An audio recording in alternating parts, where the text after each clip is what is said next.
The knife was already at her throat when Mama Chika made a choice that would change two lives forever. The boy's hand trembled. His eyes were wild with hunger and fear. The market crowd had not yet noticed. One scream from her lips and he would be dragged away, beaten, possibly killed. The stolen yam tubers lay scattered at her feet like evidence of a crime that could end in blood. But Mama Chika did not scream. Instead, she looked into the boy's eyes and saw something that made her heart break. She saw herself. She saw her 3 grandchildren. She saw every orphan who had ever stood at the edge of desperation, one wrong choice away from destruction. "Put down the knife," she whispered. "And come with me." This is the story of mercy that changed everything. The main market of Aba was a living, breathing creature. It woke before dawn with the sound of traders setting up their stalls, the clatter of metal pans, the rustle of fresh produce being arranged on wooden tables. By mid-morning, it roared with voices, women calling out prices, customers bargaining, children weaving through the crowd carrying baskets on their heads. The air was thick with the smell of dried fish, roasted corn, palm oil, and the red dust that seemed to coat everything by afternoon. Mama Chika's stall sat in the corner near the main entrance, a small wooden table covered with plantain, garden eggs, bitter leaf, and okra. Her vegetables were always fresh, her prices fair, but her position was cursed. The corner meant she was the first stall people passed, and the last they remembered. It also meant she was closest to the market thugs who controlled the entrance. Every morning, before the sun fully rose, Mama Chika would arrive with her grandchildren, Chisholm, 14, Adana, 11, and little Obina, 8. They helped her arrange the vegetables, sweep the ground around the stall, and pour water to settle the dust. Then they would leave for school, their uniforms faded but clean, their stomachs barely full. Mama Chika was 50 years old, but life had aged her beyond her years. Her husband had died 10 years earlier from a brief illness that no herbalist could cure. Her only daughter, the children's mother, had followed him to the grave just 2 years ago after childbirth. The baby had not survived either. Now Mama Chika was alone, responsible for 3 young lives that depended entirely on the few naira she made each day. The market women respected her. She never cheated, never gossiped, never fought over customers. But respect did not pay school fees. Respect did not fill empty bellies. The real problem was the thugs. They called themselves the Market Security Union, but everyone knew what they really were, young men with hard faces and heavy hands who collected money from traders under the pretense of protection. Their leader was a man named Chokuma, tall and broad-shouldered with tribal marks carved deep across both cheeks. He wore dark sunglasses even on cloudy days and walked through the market like a king inspecting his kingdom. Every Monday, Chokuma and his boys would move from store to store, collecting security fees. The amount varied depending on how successful your week had been, or how much they thought you could afford. For Mama Chika, it was always too much. "Mama Chika, good morning," Chokuma would say with a smile that never reached his eyes. "I hope business has been good to you." She would nod respectfully. "It has been fair, sir." "Fair is good. Fair means you can pay." He would extend his hand, and she would count out the notes she had carefully hidden in her wrapper, knowing that what she gave him was meant for Chisholm's school uniform or Adana's textbooks or Obina's medicine when he caught malaria during the rainy season. Some weeks, when sales were particularly bad, she would beg, "Please, sir, can I pay half this week? I will make up the difference next week."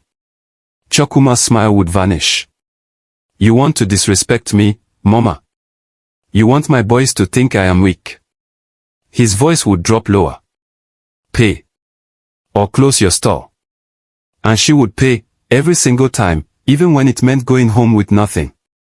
Even when it meant the children ate only gari soaked in water with a pinch of salt.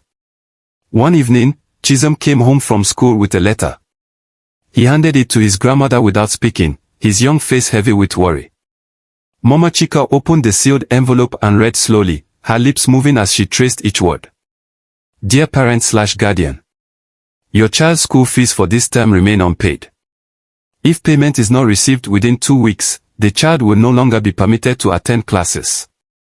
Furthermore, the child will not be allowed to sit for the end-of-term examinations. Signed, the school bursar."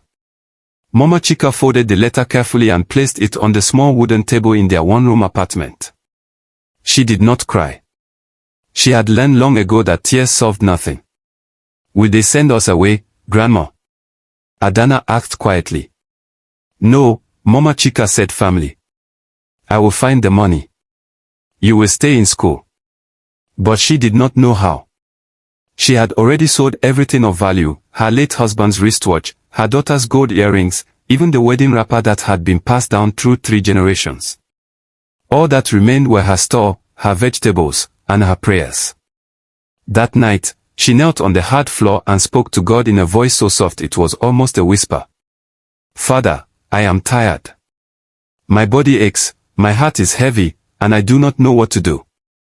But these children are not mine alone, they are yours. You gave them to me. So I am asking you, please, make a way where there is no way. Let me not see these children suffer more than they already have. She remained on her knees until her legs went numb. When she finally stood, the room was dark except for the faint glow of the kerosene lamp. The children were already asleep, curled together on the thin mat they shared. Mama Chika did not sleep. She sat by the window, staring out at the quiet street, wondering what tomorrow would bring. The next morning began like every other. Mama Chika woke before dawn, washed her face with water from the clay pot, and tied her wrapper tightly around her waist. The children stirred, rubbing sleep from their eyes. She prepared a small pot of pap for them, sweetened with a little sugar she had been saving. They ate slowly, savoring each spoonful. Go straight to school after this, she told them. And listen to your teachers. Education is the only thing that can change your life. They nodded obediently. Chisholm, the eldest, helped his younger siblings wash their plates before they left. Mama Chika watched them walk down the dusty road, their school bags slung over their shoulders, and she prayed silently that they would never have to experience the kind of hunger she knew as a child. By the time she reached the market, the sun was beginning to rise, painting the sky in shades of orange and pink. She arranged her vegetables carefully, placing the freshest ones at the front and covering the rest with damp cloths to keep them from wilting in the heat. Other traders greeted her as they passed, and she responded with a tired smile. The market filled quickly. Voices rose and fell in familiar rhythms. Customers came and went. Some bought, others only looked and complained about the prices. By midday, Mama Chika had sold 2 bundles of bitter leaf, a small heap of okra, and 3 ripe plantains. It was not much, but it was better than nothing. Then she saw him. A boy, thin and ragged, moving through the crowd with quick, nervous steps. He wore torn shorts and a faded shirt that hung loosely on his bony frame. His feet were bare, cracked and dusty from walking on hot ground. His face was sharp with hunger, his eyes darting left and right, searching. Mama Chika recognized the look. It was the look of someone who had not eaten in days. The look of someone who was willing to risk everything for a single meal. She watched as the boy approached her stall slowly, pretending to examine the vegetables with casual interest. But his hands were shaking. His breathing was uneven. And when he thought she was not looking, he reached out quickly and grabbed 2 yam tubers from the pile. Mama Chika saw everything. The boy turned to run, but his foot caught on the edge of a wooden crate, and he stumbled. The yams fell from his hands and rolled across the ground. He scrambled to pick them up, but Mama Chika was faster. She stepped forward and placed her foot firmly on one of the yams. Stop, she said quietly. The boy froze. His eyes widened with terror. For a moment, he looked like he might cry, but instead, he pulled out a small knife from his waistband and pointed it at her with a trembling hand. Move, he said, his voice cracking. Move, or I will cut you. The market noise seemed to fade. Mama Chika looked at the knife, then at the boy's face. She saw fear, not anger. She saw desperation, not evil. And in that moment, she made a choice that defied all logic. She did not scream. She did not call for help. She did not even step back. Instead, she reached out slowly and placed her hand gently on the boy's wrist. Put the knife down, she said softly. You are hungry, are you not? The boy's lips quivered. His grip on the knife loosened slightly. I am not here to hurt you, she continued. I know what hunger feels like. I know what it means to have nothing. But stealing will not save you. It will only destroy you. Now, put the knife down and come with me. For a long moment, the boy did not move. Then, slowly, he lowered the knife. His shoulders sagged, and a single tear rolled down his cheek. Mama Chika took the knife from his hand and set it aside.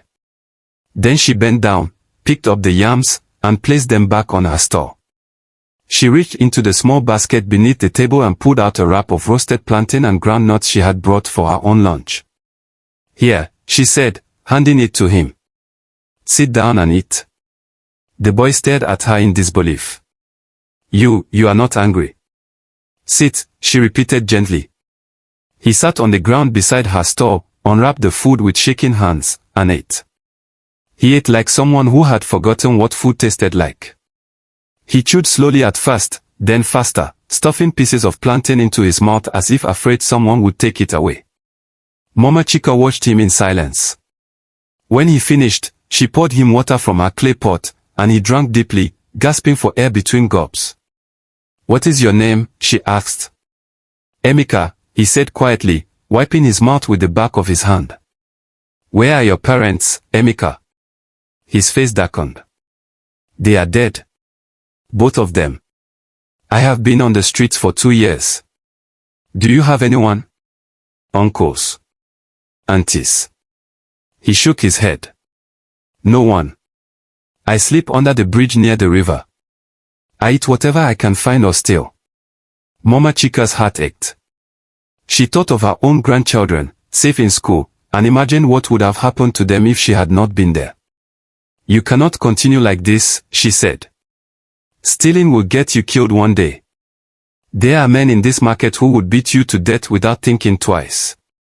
I know, Emeka whispered. But I do not know what else to do. Mama Chika thought for a moment. Then she reached into her wrapper and pulled out a small bundle of naira notes, money she had been saving for Chisholm's school fees. She counted out a few notes and pressed them into Emeka's hand. Take this, she said. Go to the woman who sells akara near the bus stop. Tell her Mama Chika sent you. Buy food, and eat well today. Tomorrow, come back here at this same time. I will give you something to do. You will work, and I will feed you. But you must promise me, no more stealing. Emeka stared at the money in his hand as if it were gold. Tears filled his eyes, and this time he did not try to stop them. Why? He asked, his voice breaking. Why are you helping me? Mama Chika smiled sadly. Because someone once helped me when I had nothing. And because I believe that even when the world is cruel, we do not have to be. Emeka nodded, unable to speak. He stood slowly, clutching the money tightly, and looked at her one last time before disappearing into the crowd. Mama Chika returned to her stall and continued her day as if nothing had happened. But something had changed. She did not know it yet, but that single act of mercy had set something in motion, something that would one day return to her in ways she could never imagine. The next morning, Emeka returned. He arrived early, before the market was fully awake, and stood nervously at the edge of Mama Chika's store. She was arranging vegetables when she looked up and saw him.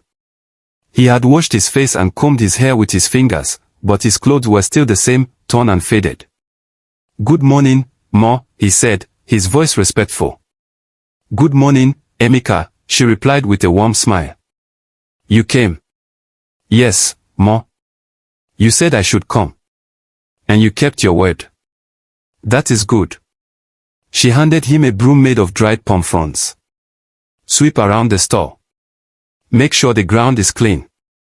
After that, help me arrange the vegetables. And when customers come, carry their bags for them if they buy plenty. Emeka nodded eagerly and got to work. He swept carefully, making sure every corner was clean. He arranged the vegetables exactly as she showed him. And when an elderly woman bought a large basket of tomatoes and peppers, he carried it all the way to her car without being asked. The woman smiled and gave him a small tip. Emeka's face lit up with joy. At the end of the day, Mama Chika gave him food, rice and stew wrapped in a plantain leaf, and a small amount of money for his work. "This is yours," she said. "You earned it." Emeka could not believe it. "Thank you, Ma. Thank you so much. Come back tomorrow," she said simply. And he did. Every single day. Weeks turned into months. Emeka became a fixture at Mama Chika's store. He swept, arranged, carried loads, and ran errands without complaint. The other market women noticed and began to talk. "Mama Chika, who is this boy?" one of them asked. "He is my helper," she replied. "But where did he come from? Is he your relative?" "He is someone who needed help." "That is all you need to know." The women exchanged glances but said nothing more. They had learned long ago that Mama Chika was a woman of few words and deep convictions. Meanwhile, Emeka was changing. The constant meals and honest work had filled out his frame. His eyes no longer darted nervously. He smiled more. He laughed. And most importantly, he began to dream again. One afternoon, as they sat together during a slow period, Emeka asked quietly, "Ma, do you think someone like me can ever become something in life?" Mama Chika looked at him seriously. "Someone like you? What do you mean?" "I mean, someone with no family. No education. No money." She set down the okra she was sorting and turned to face him fully. "Listen to me, Emeka. Where you come from does not determine where you are going. What happened to you was not your fault. But what you do now, that is your choice. You can choose to remain bitter, angry, and lost. Or you can choose to work hard, learn, and become something greater than your pain." Emeka listened, his young face serious. "I did not go to school much," she continued. "But I have learned this: the world does not owe us anything. If we want something, we must work for it. And if God blesses us, we must use that blessing to bless others. That is how we break the cycle." "But how do I start, Ma? I do not even know how to read properly." Mama Chika thought for a moment. Then she said, "There is a man named Oga Ifani. He repairs phones and electronics in a shop near the motor park. He is a good man. I will speak to him. Maybe he will take you as an apprentice." Emeka's eyes widened. "You would do that for me?" "Why not? You have proven yourself. You are not lazy. You are respectful. And you have a good heart. That is enough." 2 days later, Mama Chika took Emeka to meet Oga Ifani. The shop was small but busy, filled with the smell of soda and the sound of tools clicking against metal. Oga Ifani was a short, round man with kind eyes and a quick smile. "So this is the boy you told me about," he said, looking Emeka up and down. "Yes," Mama Chika replied. "He is hardworking and honest. I can vouch for him." Oga Ifani studied Emeka for a moment. "Can you read and write?"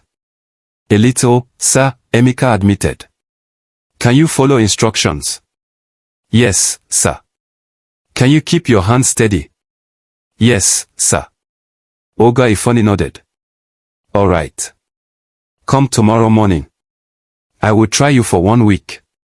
If you do well, I will keep you. But if you steal even one screw from my shop, I will throw you out myself." "Understood." "Yes, sir. I will not steal. I promise."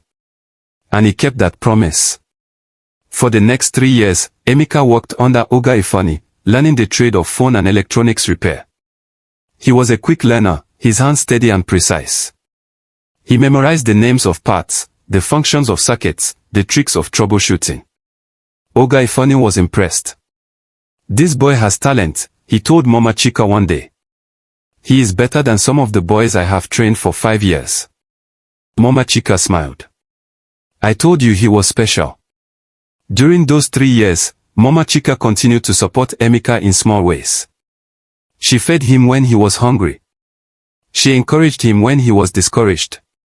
She prayed for him when he doubted himself. And slowly, steadily, Emeka transformed from a lost boy into a focused young man with a vision for his future. At the age of 19, Emeka completed his apprenticeship. Oga Ifeanyi held a small ceremony, inviting a few traders from the market to witness the occasion. He presented Emeka with a set of tools and a certificate of completion. "You have done well, my boy," Oga Ifeanyi said, shaking his hand.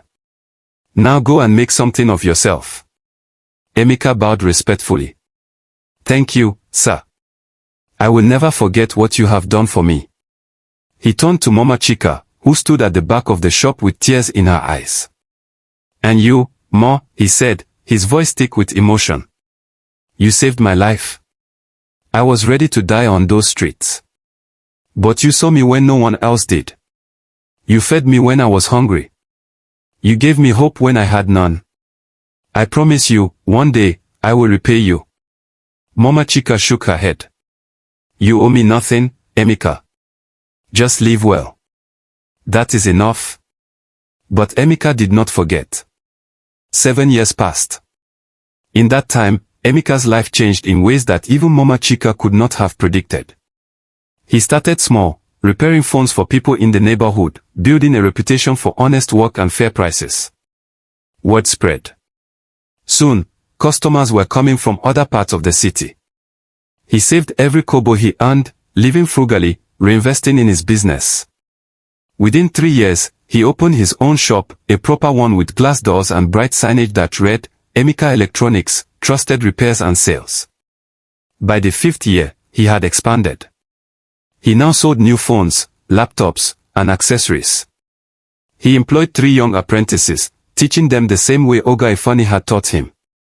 And by the 7th year, Emeka had become one of the most successful phone dealers in Abia. But despite his success, he never forgot where he came from. He never forgot the woman who had saved his life. One Saturday morning, Emeka closed his shop early and drove to the main market. He parked his car at the entrance and walked slowly through the familiar paths, his heart pounding with anticipation. The market had not changed much. The same noise, the same smells, the same red dust. But he had changed.